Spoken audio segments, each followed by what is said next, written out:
Next, we move on to uh, a sort of follow-up on what was a big segment last month, and that is the sector's response to the COVID-19 pandemic, and really just updating on where we're at really with that. You've certainly selected some interesting links to highlight this month, and also I've chosen a couple of positive stories as well to highlight. But we begin with the development from, is it Prospect Arcs on Twitter, um, Yeah, in which is the terms of archaeology group of the trade union Prospect. there you go, absolutely, who have updated their safety advice. Do you think this is a positive development? And whom do you want to see following suit? Right. This is very interesting because this comes at a point where there is clearly a big debate going on in government Hmm. about how the UK and particularly England comes out of lockdown.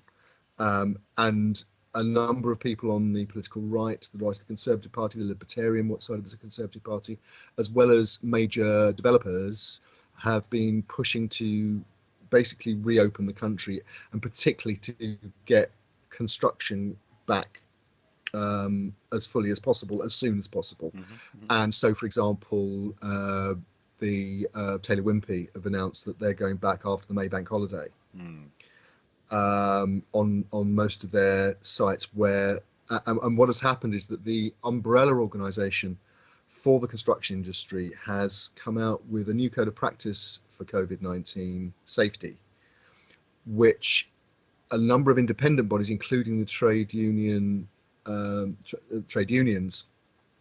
Unite in particular, and Prospect, say has actually watered down the safety requirements for archaeological for construction sites, and remembering that most archaeologists work in developer-funded archaeology, Mm. so are working on construction sites day after day. Hmm. Um, the new construction code has not been endorsed by Prospect. Prospect have produced their own code, which they say their members should try and operate by, which could potentially put them in conflict with not just clients on sites who are using the arguably softer construction code, but also with their employers.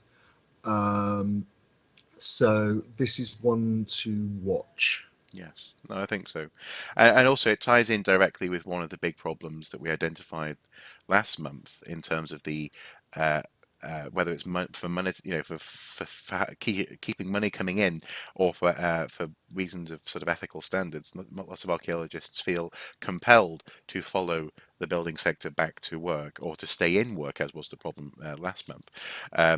and the more we can have clear and robust safety advice to follow and to point to in problem scenarios, that hopefully the safer people will be as and when they do return to those sites. Yeah.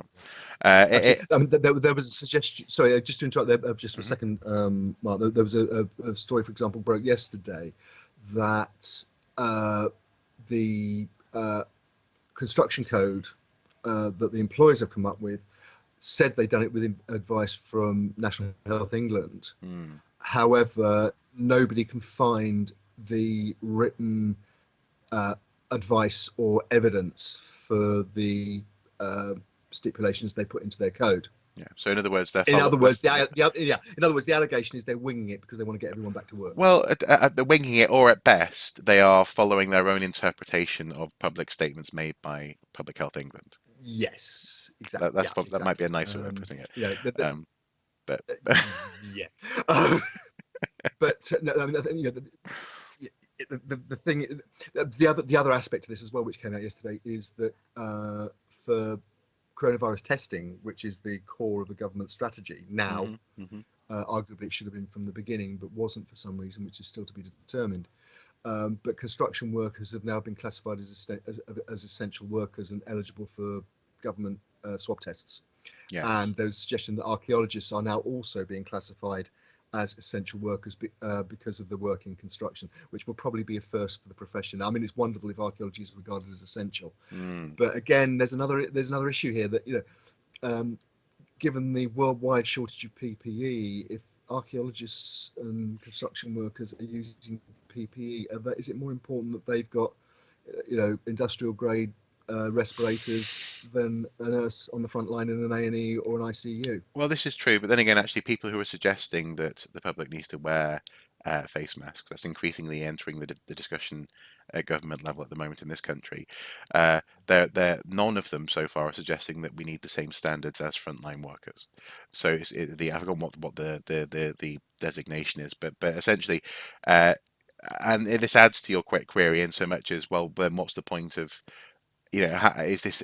Can you safely send people back to work if they're wearing PPE which is not up to that standard? So there are questions there, but at the same time as well, this shouldn't impact on medical grade masks availability. It shouldn't do anyway. But again, it's all up in the air. Um, And also we should say very quickly that it is still the case in Scotland. The Scottish government, which has a separate jurisdiction in this, mhm, does not classify construction of sites that are not directly to do with fighting COVID-19 as essential, yeah. and discourages people going back to work in Scotland. So Scottish archaeologists are working to different stipulations to those south of the border. We've just mentioned that some builders are thinking of going back to work after the May Bank holiday.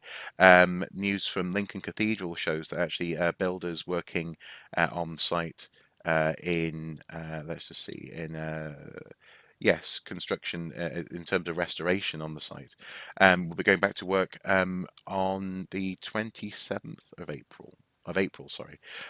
So 3 days ago, 3 in days fact, ago. they went back to work. 3 days ago. So this is yeah, definitely happening now, and as you say, more guidance can only be a good thing. In related news, Although I think it's fair to say that from what appears to be happening there, it's things like restoration of the cathedral west front, and there it's easier for the individual masons to maintain social distancing on a site like that, because they're not as intensively occupied as a normal construction site where you've got lots of different trades all happening at the same time. yes, absolutely. In related news, in Peru, a team of archaeologists were arrested for violating lockdown to excavate a pre-Columbian set of tombs. The team, led by archaeologist Peter van Dalen, were caught digging at Macaton cemetery in the town of Hural during the Makaton cemetery during the state of emergency on Sunday, the 4th of April. The group um, said that they were simply securing national heritage that was left exposed at the site, as agreed with the Ministry of Culture. However, the Peruvian Minister for Culture, who is herself an archaeologist, told local news that she deplores the group's actions in a time of national emergency. It's regrettable and shameful, she said. And again, this speaks to this ethical pull that lots of archaeologists feel. Presumably, they were halfway through an excavation, they left it exposed, and they felt that it was at risk of being damaged. But as you've quite rightly been saying, shouldn't necessarily be a priority compared to healthcare and making sure that people are able to be safe. This is a very hypothetical question, but is there anything that you could see as being a good reason for archaeologists to, as it were, break lockdown to go and do digging? Right. That's an interesting one. This is the moral maze for archaeology, isn't it? Yeah. I think that in extremis, people's life and people's health and safety is more important than the archaeology. It has to be. hmm hmm Regrettable though that might be if something was lost or damaged. Mm. I don't want to comment on this particular case because I don't think we've got enough information. No. To me, it smacks more likely to be a cock-up rather than a conspiracy. Yeah. But whatever's gone on here, people have been facing the same dilemma in this country. In Belgium, there was a case of archaeology being stopped on the construction of the new Walloon Parliament building, I think it was. One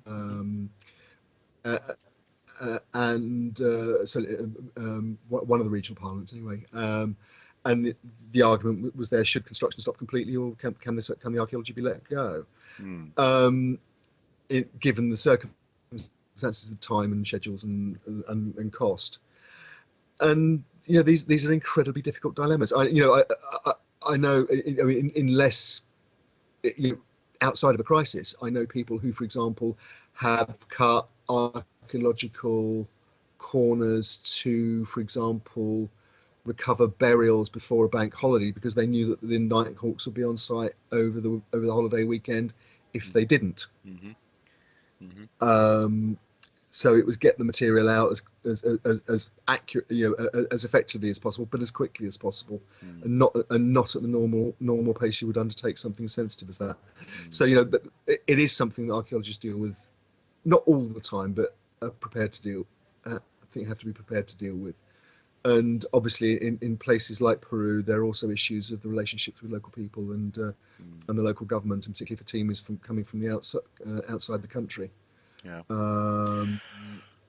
So it's a very, very complex area. But in the end, I think people's lives have to come first. Yeah. Well, hopefully.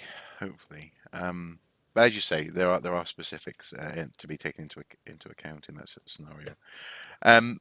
A little bit of positive news from the sector linked with this pandemic. Positivity, we need. Feel the vibes. Feel the vibe. One of them is that Historic England has announced a fund of £2 million for heritage specialists. Now, I shared this link with you a couple of days ago with the question, a drop in the water, a drop in the ocean, as it were. And I suspect that's more or less what this money is. It's going to get swallowed up in an instant, in so much as single individual projects for museums often cost in excess of this much money. Given what we've just been talking about in terms of Historic England's role in development processes, is this a PR move, do you think, just to make it look as though they're doing something, or do you think this is genuinely a good faith fund that's been set up of £2 million? There's no evidence that it's not that. No. And all the government arms linked bodies are doing similar things. And for example, the Arts Council is prioritising existing projects and revenue funded clients to keep the cultural sector going, which actually they cover museums now as well. Well, in this instance, this is actually coming from the Architects Journal, and the article opens saying architects working in England's heritage sector can apply to a new £2 million COVID-19 emergency response fund for help safeguarding their business. So this is not even within museums and heritage specialists. This is architects working in tandem with those people as well. Yeah, and what we're talking about here is a very important but relatively smaller part of the sector, which is specialist conservation architects and the craftspeople that work with them to achieve quality restorations. It's the people who work with appropriate period materials like plasterers lime washing and masons. And absolutely. But I think before we go too hard on the amount of money that's on offer here, I think we also have to remember that there are many other government schemes at the moment for people who are either paid under PAYE under contract or are freelance, where individuals and businesses can claim money from the government during the COVID crisis. So we're not talking about the only potential source of money for those people.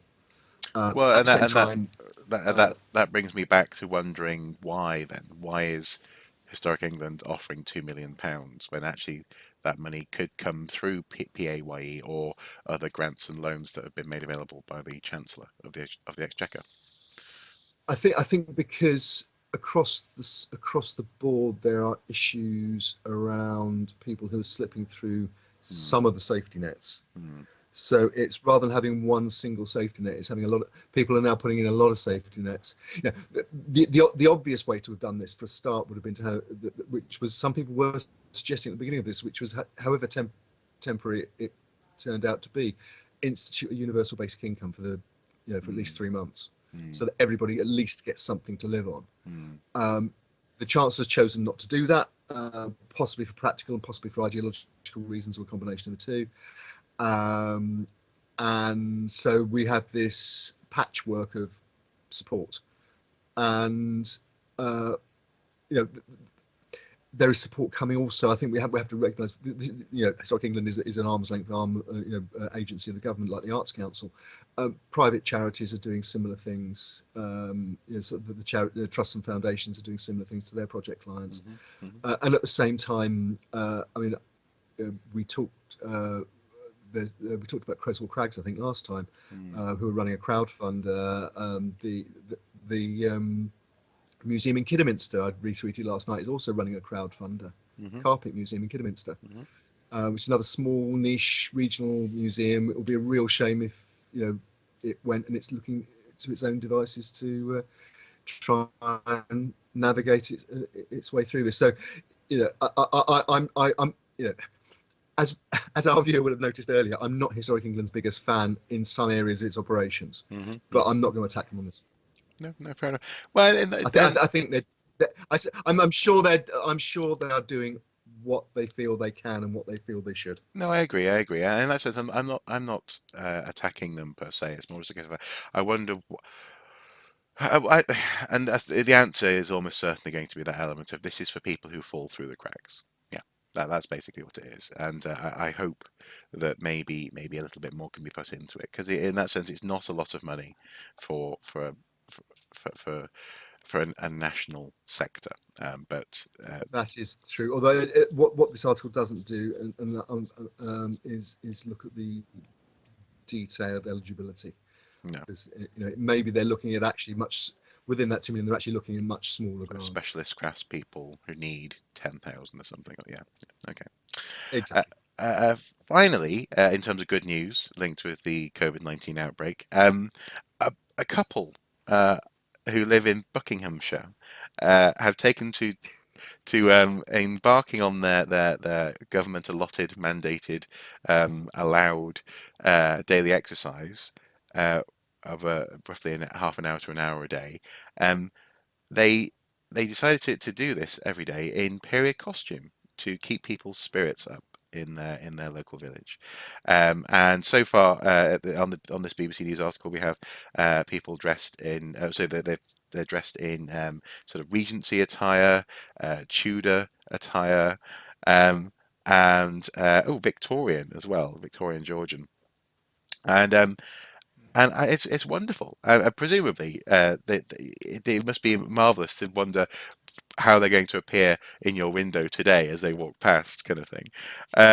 It's just nice. It's very, and the thing is, I've heard people say, "Oh, this is just so British, isn't it?" But I think there are an awful lot of people around the world who are doing similarly quirky things, and it's just lovely to see these people just bringing a little bit of historical edutainment to their fellow citizens.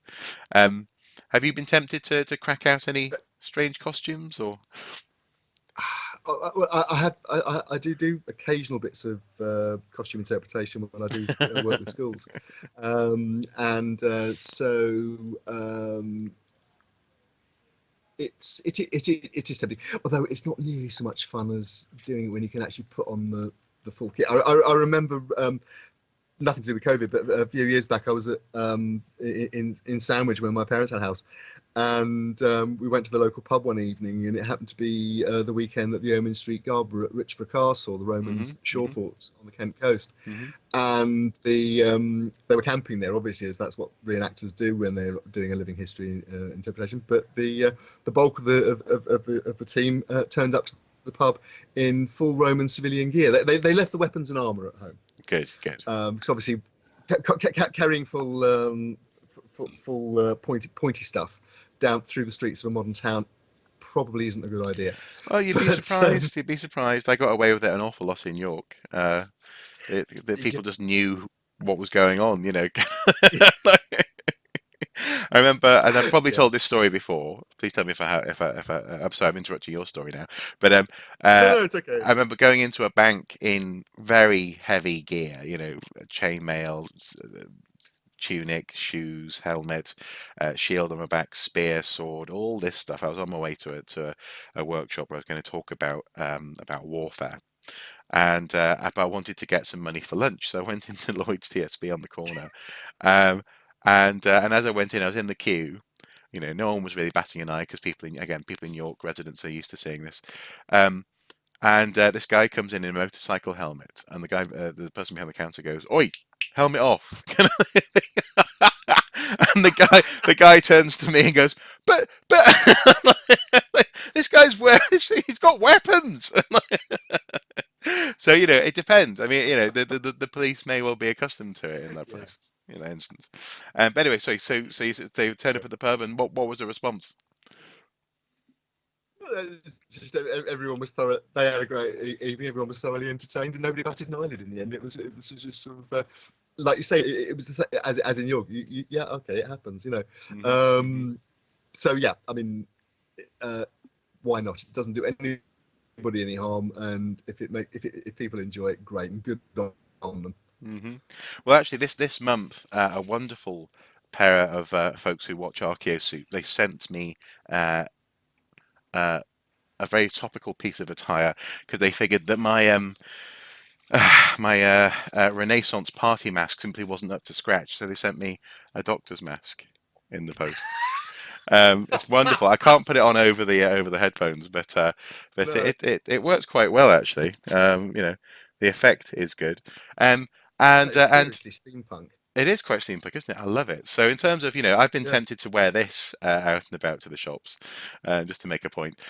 Uh, the dog loves it though. Indy cannot get enough of this. Initially he was really confused when this sort of beaked thing was looking at him, but Yeah. then he just wants to chew it, and then he wants to put his face in it, and yeah, I don't know. It's a point Is of it leather? interest. Sorry? Is it leather? No, no, no. It's Oh, what's the word? Uh, it's the same stuff that some baking implements are made out of. I always forget what it's called though. oh, Silicon. I've just checked. It's silicon. That's what it's made out of. Silicon. There you go. A silicon mask. And the final bit of good news, which has been really welcome. Actually, this reflects other developments across the sector. Actually, on Twitter and other universities and groups.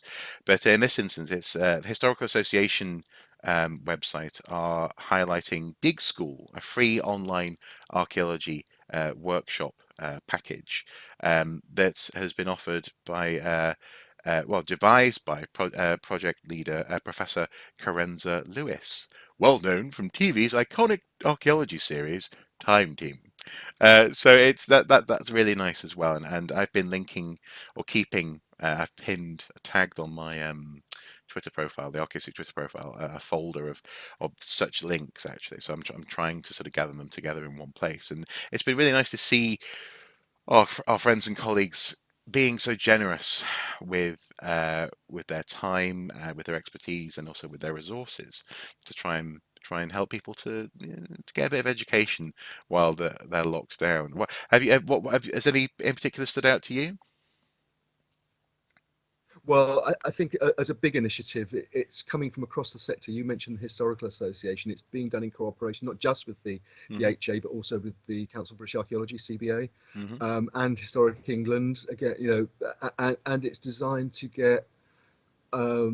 It's designed as workshops. They're pitching it particularly at secondary school, but Hmm. I can think I've worked with kids in Key Stage 2 who would appreciate some of the things that they got online here too. Yeah. Well, and um, also grown up, for a and lot of um, adults would appreciate it as well. and and Yeah. and Yeah. and grown-ups, Hmm. absolutely. Hmm. And it is part of that attempt that many people are making, often completely on their own initiative, to take work and information and resources online, to make them available for people who are isolating at home, who are trying to homeschool. Um, it's really, really important work, Mm. and people's imagination and creativity in this, I think, is terrific. But there have been grumbles, particularly coming from the university sector, that university lecturers are being expected to devise courses to go online immediately, and then concerns that university authorities might think, if we can do this now and record a series of lectures, why don't we just record a series of lectures and then not employ the lecturer next term? Mm. So there are questions about it, but this is Dig School, I think, is an unalloyed good thing. Hmm. and it's got Professor Krenzer Lewis has got a track record going back now decades in terms of public outreach and public involvement in archaeology, not just Time Team but other projects as well. One of which we'll talk about later on in our media pick. Yeah. So it's got a very good pedigree, and check it out. Yeah. I suppose I just briefly just add to that, just to say that yeah, the some of the ways that academic colleagues are responding to actually slightly outdated, I would argue, advice from comms teams, etc. at universities it's been Mm. inspiring to see their patience, shall we say, but also at the same time, it's a and I'm tempted to write a bit of a blog post about this at some point, and maybe we could have a conversation about this publicly at some point in the future as well. Yes. In so much as I wonder whether at the same time, also simultaneously, publicly active archaeologists have really been very generous in the past few weeks with their time and expertise. For example, I've been making myself available to help people get online as and how they can. But also at the same time, it feels a little bit as though arguably a, a service has been missed, arguably within the archaeological sector. The fact that so many archaeologists have been feeling a little bit as though they're scrambling for digital packages or for equipment or for know-how in order to meet a university standards, where they're saying, okay, we need you to break up this hour into bite-sized segments because we understand that bite size is the way forward. Um, I feel as though uh, possibly in the near future, some public archaeologists, and myself included, need to assess how successful we've been in helping our colleagues to jump into this. And the one further thought that comes out of that is that maybe we really need to stop allowing, for example, at lectures or talks, etc., allowing whoever's invited us in to to to say that something along the lines of, "Well, I don't know anything about YouTube, but this person here, this is an expert," and essentially seeing it as something that's not for them or not something that they can use themselves, because that also will feed into how students, for example, view what's then said next as well. Yeah. I suppose to put it another way, uh, for example, so for example, the bite-sized notion really comes from a time when YouTube uploads were limited. 10 years ago, you could only upload 10 minutes of footage at a time, so you had to be snappy and quick. Now, not only do you have full TV quality hour and a half learning resources, for example, on YouTube and other platforms. But also, to be blunt, I very much found myself thinking the other day, yes, but these are students, and you're a lecturer. Can't you just ask them to press pause if it's a bit too much watching this lecture for an hour? You see what I mean? It feels a little bit as though some of our colleagues have been left at the mercy of comms people and people who are saying, "Oh, yes, we need this, this, and this is the best way to do that," as opposed to actually Yes. learning from some of the experiences that myself, you, and so many other colleagues have had in the past 10 years, building up ways of working. And I should also say, I'm not saying that I want to be the white knight in this scenario. It's more just a case of I wonder whether we could and can in the future serve our colleagues better and help them not be so intimidated by this sort of transition. I mean, it's a I side note. It's a side note, I know, but it's just something I thought I'd mention. No, I think it's a very, very good point to finish this package, this particular segment of the show on, and I agree with you completely. I think we have to remember that universities are very hierarchical organisations, and they do have often very strict protocols about things like online security and so on as well. So it's not easy to innovate. No. Particularly when you have a whole department whose whole reason to be is to ensure consistency across the organisation and protect its own backside. Yes, yes, Um, but actually, an attendant issue there would be, for example, a university buying in one platform that they expect to be able yes, to be useful for everyone, from physicists, mathematicians, earth science, ab- geography, ab- archaeology, history. absolutely, absolutely, And actually enabling colleagues to be able to plug in, say, for example, video content into that system in a way that doesn't compromise security, but allows them yeah, to talk and present themselves in a way which preserves the integrity of their personality and the lecture that they're presenting and how they want to present it. absolutely. I think could be something that we could look at. But as I said, that could be a whole thing of its own in the future, you know. But I I think, think maybe next time when we might have a better idea of how long this is going to last and in what form the restrictions are going to mm, last. But from all I'm hearing at the moment, we're going to be dealing with certain ramifications of this for at least a year. yeah, So it is a new normal that we're going to have to deal with mm, professionally as well as personally. And so yeah, any conversations like the one we're having now, I think they need to be had, and probably sooner rather than later. mm, And the more inclusive we can be in that, the better. One other thing, just to finish off on this segment, I'd like to say, again, saluting all the colleagues who are doing their level best to mm, stay engaged and put material out there to take people outside of their four walls and into the wonderful world that we inhabit. mm-hmm, mm-hmm, Um, One thought though did strike me with Dig School. It's a great initiative, but if it inspires kids to do archaeology and maybe study archaeology further, it'd be quite nice if they could still do a GCSE or an A level, wouldn't it? oh, yeah, good point. Mm.